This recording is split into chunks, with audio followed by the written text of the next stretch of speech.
everyone! Tonight I'm back on my boat and I'm going to be teaching you guys how to splice rope.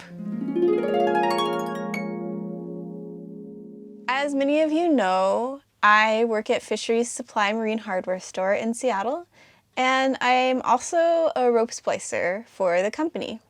And this is a side job that I do after hours. And this is a splice I'm doing for a customer, and they want some lines to attach a boat to a mooring buoy. That each of them has a rope float in the middle. And this is a double braid nylon line. It is a class 1 double braid, which means that the core and the cover are both the same general strength. And this one is a nylon line. Class 1 double braids, at least at our store, include nylon or polyester. And nylon is good for any docking or anchoring application because nylon has the most stretch, which gives it the most shock absorption. So if you're docked or anchored or any place where there's a lot of like wave action or turbulence, you want nylon because it has the most stretch, and that's going to make it a lot easier on any deck hardware that the line is attached to. I'm going to take you through this splice step by step. This is the finished product. So I want this end to be the same as this end. I want this end to be the same as this end. And I've got my snap hook carabiner too. This is a Wichard snap hook. It's a forged stainless steel super high load hook. That's important when it's holding your entire boat. So the first thing we do, this line is 1/2 inch diameter. So for every line diameter, there is a fid size. And the 1/2 inch fid, that's 9/16. The 1/2 inch fid looks like this. Samson instructions are the ones I'm following, and you can find them all in PDF files on the internet. But their instructions are very clear, and they're the ones we use at Fisheries. And the first step is to measure 1 fid length from the end of the rope. So we got it all measured into this fid right here. Now, what I'm going to do is it instructs you to mark the line at this point. And everyone has a different way of marking line, but I like to use a needle and thread with a little piece of thread that goes through the line because it doesn't leave any permanent marks like it would with a permanent marker. So I'm going to cut a few little pieces of thread, white thread, so that it actually shows up against the black rope if I need to know where something is quickly. And I like to just put the needle under one of the picks of the cover, not penetrating the core at all, because that would cause a snag somewhere down the line. The cover and core should always be able to move freely of one another throughout the splice, except the lock stitch, which we'll get into at the end. But now what I want to do, I have got this marked right here, and now I need to measure the eye for this eye of the snap hook. I need to determine what size the eye splice in the rope is going to be. So I would like my eye to be about that big. So now I'm going to take this out and put another piece of whipping twine right where my fingernail is. There, now we got our first and second marks. Now I am going to tie a knot near the end of this line. I actually don't think it needs a knot because usually we're dealing with longer lines, but this kind of functions as the stopper on this line that like a knot would. So instead I'm going to skip that step. I'm going to take my little Selma fid. Selma fids are a different brand of fids, and they look like this. I have this tiny little Selma fid that I use to extract the core of a rope when I'm doing a splice because it digs in perfectly and So that's what I'm going to do at the second mark here. I'm going to extract the core from the cover through the picks in the rope. So I need to separate the cover strands just enough so that I can see the white core down in there. Then I'm going to take this fid, I'm going to dig into that white core, and this can be quite a process depending on the kind of rope. Some ropes are a lot easier to do this with than others. Luckily, the one I have here is a pretty easy rope. It's slippery, it's loose. But this is me extracting the core from the cover. So I just bend it just so until I can finally like get it out. I'm going to wedge it out like that. And then it's kind of got a bite in it now. And I'm pulling the core out. And now that I've got the core out, the end is immediately unprotected. It needs to be taped around so that it doesn't come unraveled. It's important to tape all the ends throughout this process because otherwise it's just going to be a huge mess to work with.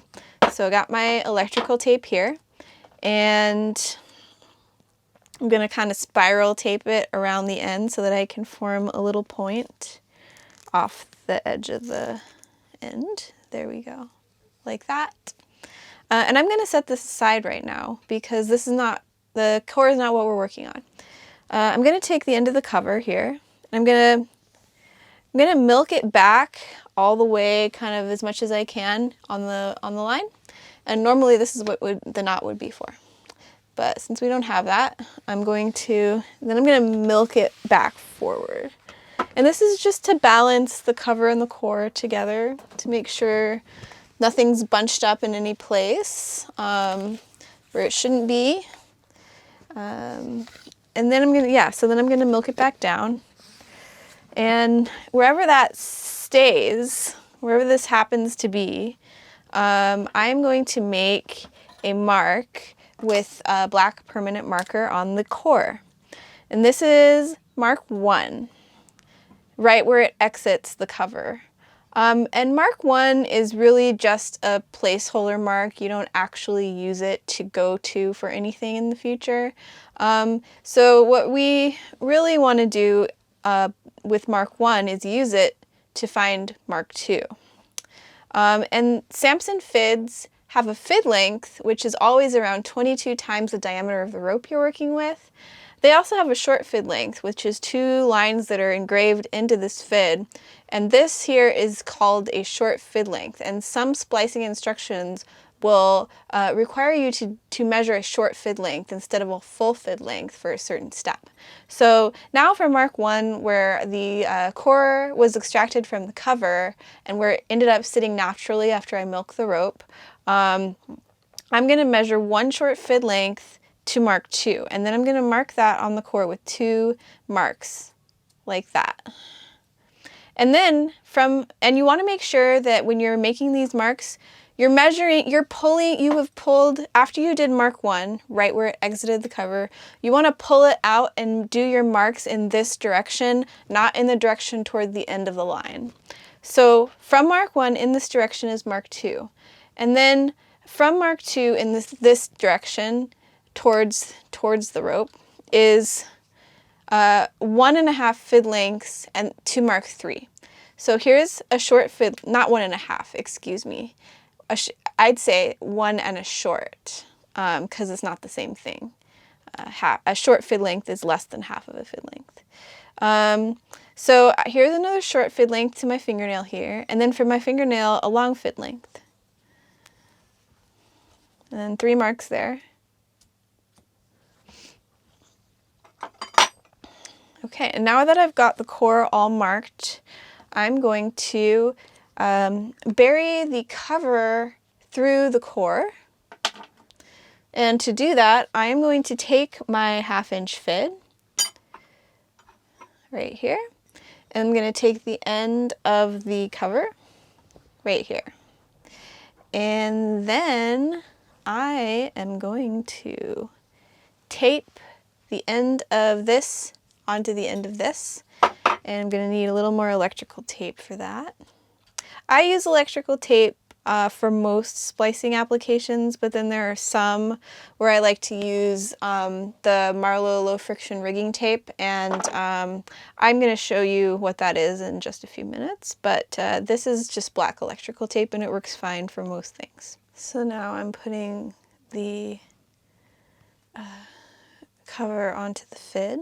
Now we've got the cover all taped to the fid, and now I'm going to take this line and I'm going to go into the core at mark 2, which is right here. I'm just going to go right in through a couple of the picks. And then I'm going to go down to mark 3 and come out just past mark 3. Okay, and now we've got the cover to core thing going on there.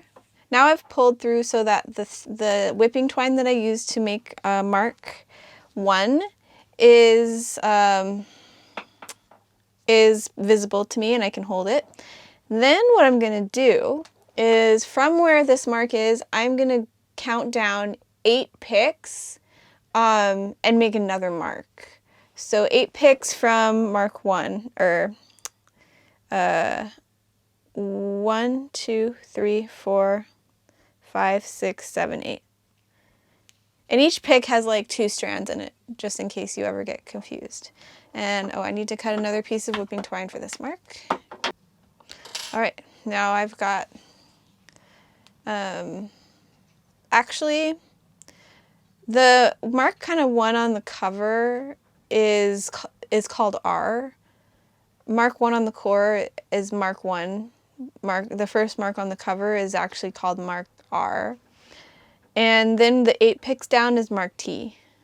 So from mark T, you're going to count another 5 picks down the rope. 1, 2, 3, 4, 5.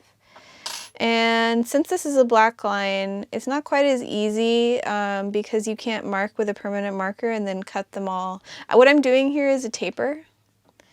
I am tapering the end of this cover. And so that's why I need to measure down all these picks so that I can cut the little strands there, and that will form a gradual taper. But the first pick is 5 strands down from mark T. Let's see. And I've got these splicing scissors here, and they're really good to cut everything. So I'm going to keep counting every 5th pick down this line. You get pretty good at just kind of eyeballing how many picks you're going over. So 1, 2, 3, 4, 5.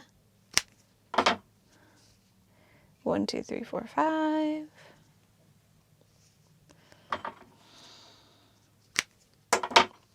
So now I'm going to cut those.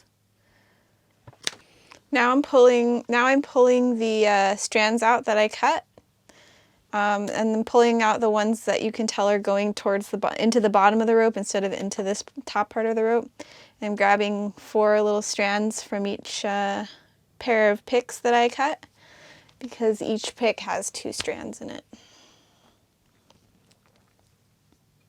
I'm just going to do that all the way down the line until I get to the end, and that will have formed a nice gradual taper. Some are a little harder to grab onto and find than others.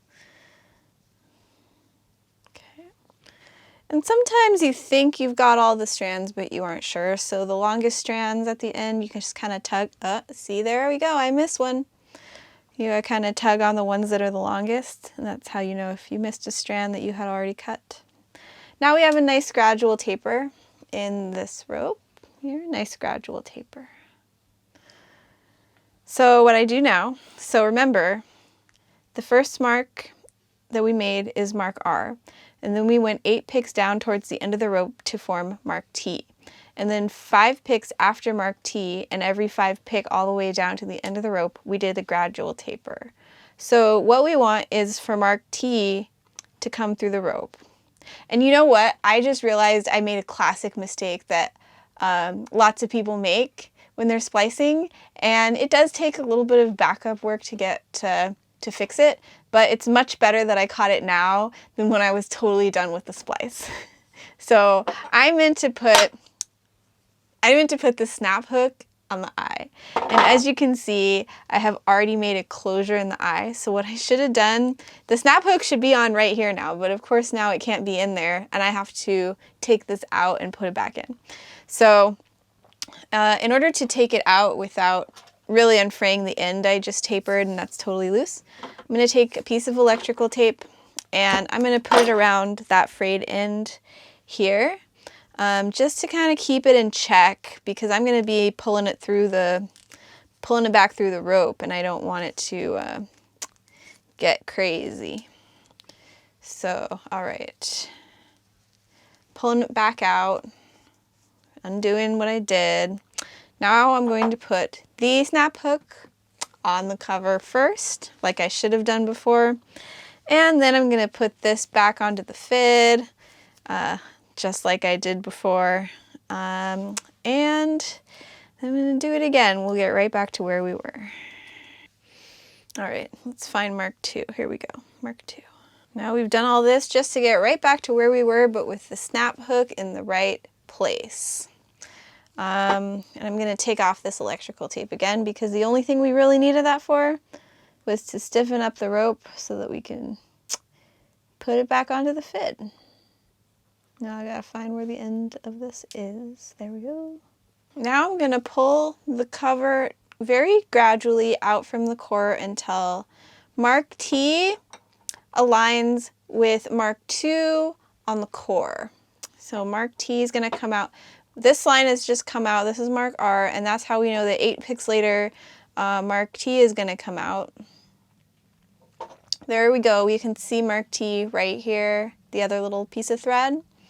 Now I'm going to kind of pull these tight so that they're tight against each other, cover and core. And then right where Mark T comes out of the core, I'm going to take a piece of tape and I'm going to wrap it around really tight to bind those together for now because they should not be moving at all. So that's what that is. This is the tape that is taping Mark T to Mark 2. Now that we have buried the cover into the core and tapered the cover, we are going to now bury the core into the cover. And in order to do this, this is the part where I use Marlowe splicing tape, the low friction tape. I also use a fid that is one size smaller than the 1/2 inch fid I was using for measurement purposes and that I was able to use to put the cover through the core because that's always a lot looser and easier to get through. But for this, sometimes it can be really tight, really tight. The nylon is a very forgiving line. So I'm just doing this to show you what I would do if it was a more difficult line. And that is to take a 7/16 fid, one size down, because it's going to go through a tight line. If you use a 1/2 inch fid to go through some of the lines that are 1/2 inch with the burying the core into the cover, some of that would be impossible. So sometimes you really have to size down to a 7/16 or to size down to one size smaller than the line. So I'm going to stick the end of that there, and then I'm going to use the Marlowe splicing tape because this is low friction tape, and also I use this especially in difficult lines where I'm burying the core into the cover because it is such skinny and slippery tape that it's going to give you the most chance of success when you're burying that core to make sure that it doesn't come broken off from the fid in the middle of the rope when you're trying to bury it. Then you have to do it all over again. So I'm going to spiral tape that around the fid like this.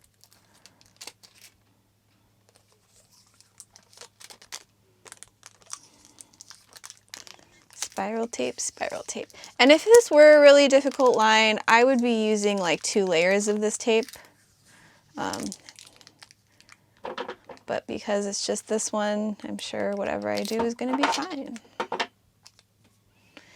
Okay, now make sure that this core is kind of evenly flowing down to where I'm going to splice, that it's not all like, you know, twisted up or anything. So we might have lost the camera for a second, but I'm just going to pick up where I left off. Now I'm going to tape a crossover at mark T on the cover to mark 2 on the core. And we're going to see that mark T coming through right there. Now I'm just going to take a piece of black electrical tape and tape around it.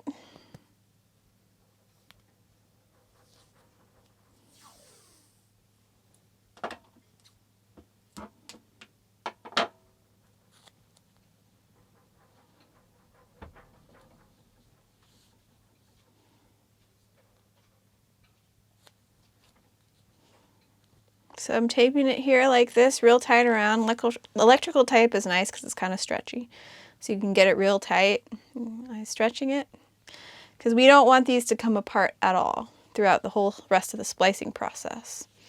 Now I've got the end of the core, and I'm going to bury, I've already buried the core, I've already buried the cover through the core, and I've tapered the cover.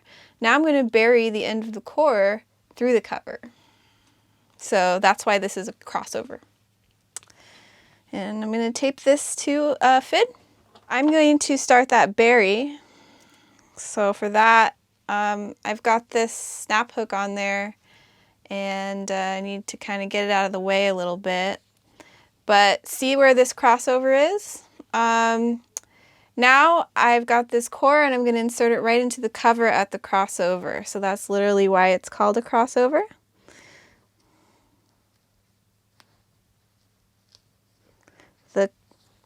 The core came out of the cover, and the core is going into the cover.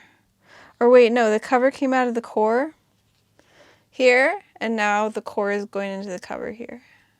There, that's it. I'm trying to get a clean entry here. The lighting isn't great. Now I've got this going through here like that. And once I got to the throat of the line here, I had to be really careful not to snag the core that was already in the line with the fid, because I'm going right up next to it, so everything is really tight in there, and I need to make sure I'm going totally above it instead of through it. So every once in a while I peek the edge of the fid out of the cover strand so I can make sure it's just metal and not like white strands of core. Then I put it back in, and I keep going down until I am 1/3 of a fid length past the throat of the line. And 1/3 of the fid length is not the same as a short fid length. It's 1/3 of a fid length. You have to measure it. But I eyeball it. I like eyeball it, and then I decide to go a little bit past that for good measure. So that way I don't have to actually measure it every time. Now that I've gone about 1/3 of a fid length, I'm going to let the end of this fid come out through a couple clean picks in the cover here. And then I'm going to push everything. I'm going to push the splice through, being very careful not to let this tape snap off inside the rope, because then I'm just going to have to do everything over again, and that is the most annoying thing on the planet. Not really. Not at all. But, you know. And it's better to twist it like this instead of pull it really hard, because it puts less stress on the tape. And just do it very gently. You do not want that tape to break off in the rope.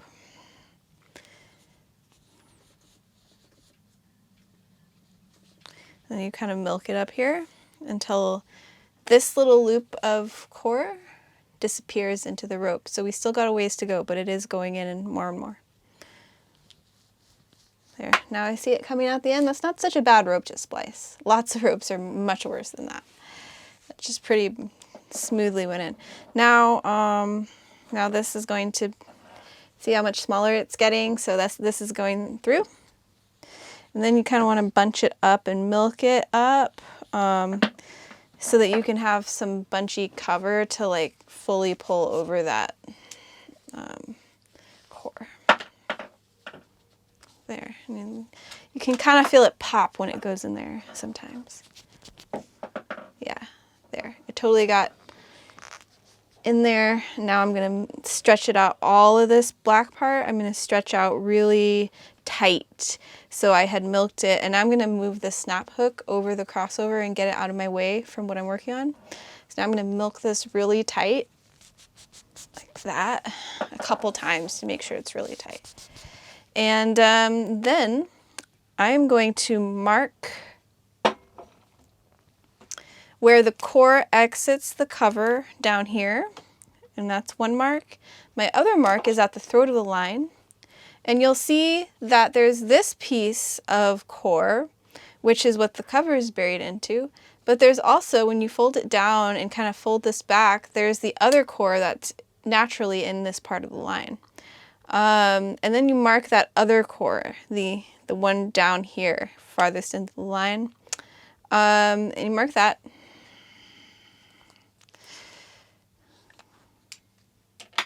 Then you pull this core out until the mark that you made at the throat is coming out here, and you can see it.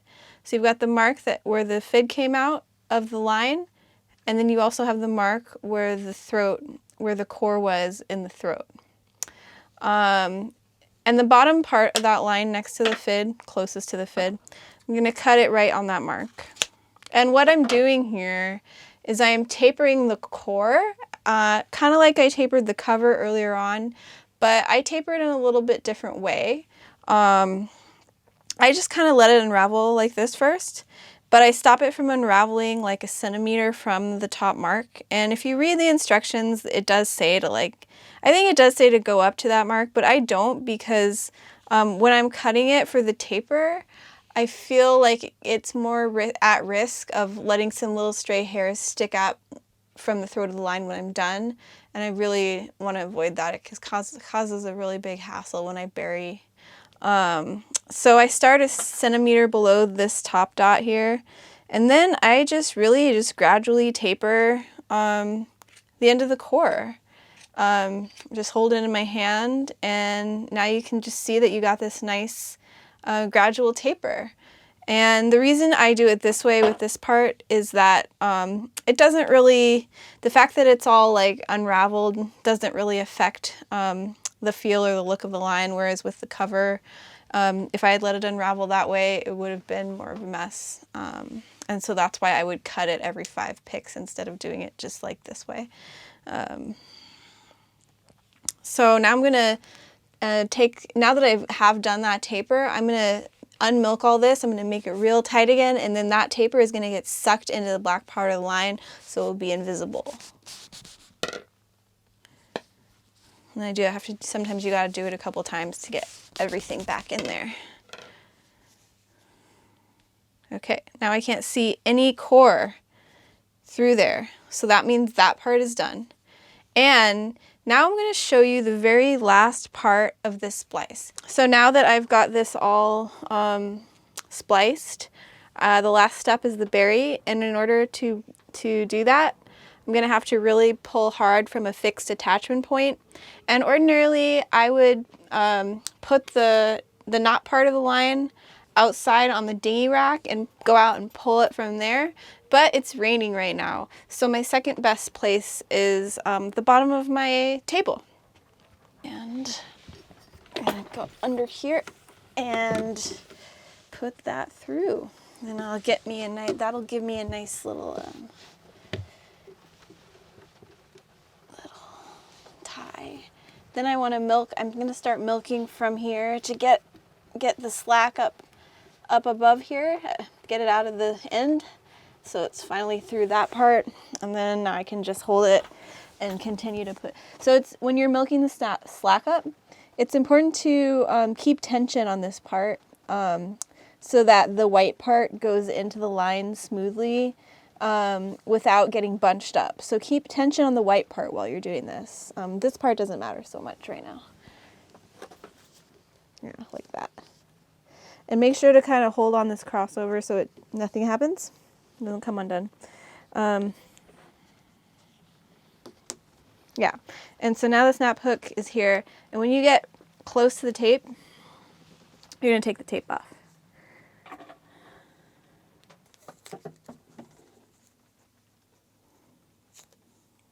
So take that off. All bunched up again because it does redistribute, and you have to do this a few times before you end up burying the line all the way. Also hold it right there again and bunch it up again. And then pull. Always make tension on this part that's white, not the other side. You've got to put your whole body weight into it. And it's especially fun when you have a bigger rope, like a 1 inch. I can do it, but barely. If I had anything bigger than that, I need someone heavier to do that for me.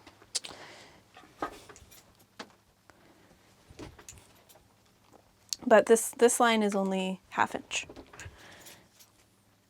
So, one more time. But this looks pretty good. It's a nice, clean, even splice. Get rid of my little marker line.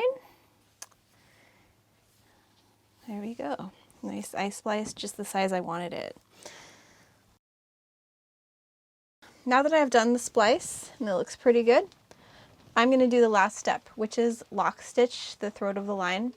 The reason I do that is because when the line is under load, when it's fully tensioned, you don't have to worry about the splice coming undone, or you don't have to worry about this loop coming back out, because when it's under load, it kind of functions like a Chinese finger trap. It actually might get a little tighter, not looser. But when the line is not under load and someone is messing with it, if they're holding it like this and they're pulling this, then it can come undone because the Chinese finger trap is loose. So it's really just sitting in there, and if you pull it out, it'll just pull out. So we do the lock stitch to prevent it from pulling out when it's not under load. And I've got some black whipping twine. I measure it. You don't need that much. You need like that much.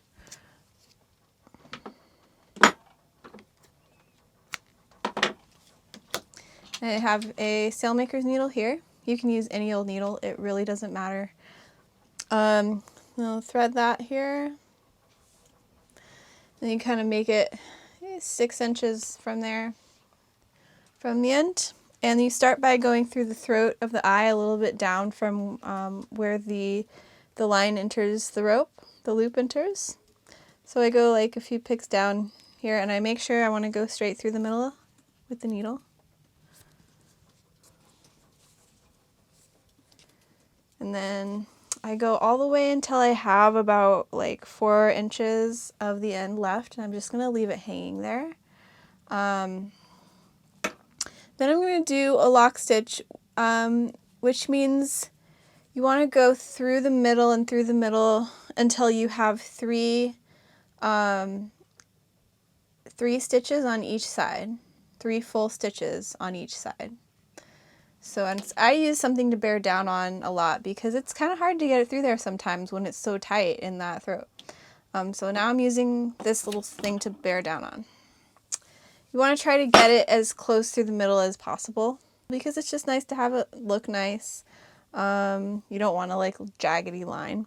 And the way to do that, to make sure it comes out the other side, is to kind of look at it from the top so you can see where the stitches are and line up the needle with those stitches. And then now that it's lined up, you can go through and it should come out pretty much in the middle, which it did. And another useful tool to have when you're splicing is needle nose pliers, because sometimes once you got to push through, you still can't get that little extra. I could probably get this, but just to show you, sometimes you need pliers to pull the needle through. There we go. So that's 1 stitch and 1 stitch, 1 on each side. Now I'm going 2 stitch. I push with that. 2 stitch. Went right through the middle. Use those pliers for the last part. I bought a sailmaker's palm a while ago to help me with all this, but I discovered I really don't need it. I can just use objects in my vicinity to push down on.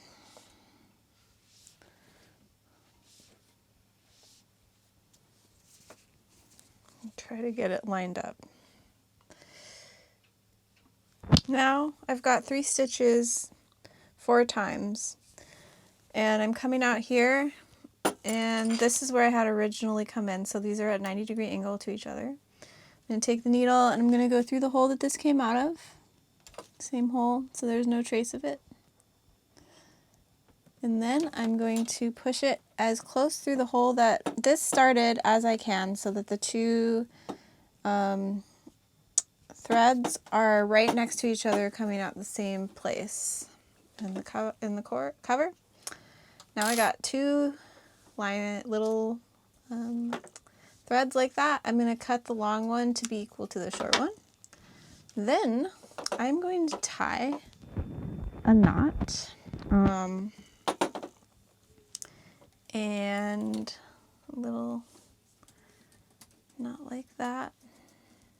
And then before I tighten it down, I'm going to take my needle and put it right against the rope, so that when I pull it tight, it'll pull tight around the needle. And then with my fingernails, I'm going to push it down even tighter. So now it's really tight right up against the rope. Then, as the last step, I'm going to take my needle and I'm going to put it again through the hole that this comes out of. I kind of put it down through the line somewhere, like, okay, it's in this hole. And then you put it down through the line. Kind of like go out like in some random place that's not obstructing anything. So just kind of go diagonal down through it. Ooh, almost got my finger. Got to be careful. Like that.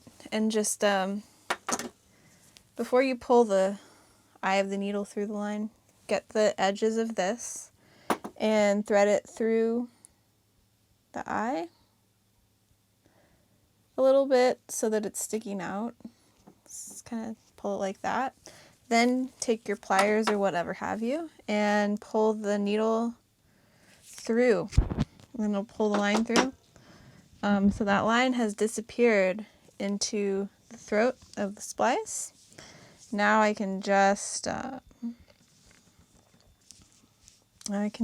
it. Be very careful when you're cutting lines like this, because if you cut the cover of the splice, you're gonna probably have to just do everything all over again. Like, you don't want to do that. So be very careful when you're cutting whipping twine next to the real rope that you're not cutting any of it at all. And that's that. A finished double braid class 1 eye splice using nylon line with a lock stitch and a snap hook. Next week, I don't know what I'm going to be doing. I've been feeling that I really need to take a break from the engine. And also, I have not ordered gaskets yet because I've been focused on other things. But rest assured that whatever next week's episode is, it's going to be just as necessary for my boating endeavors as fixing the engine. And there will be something good in there. So have a good week, and I'll see you next time.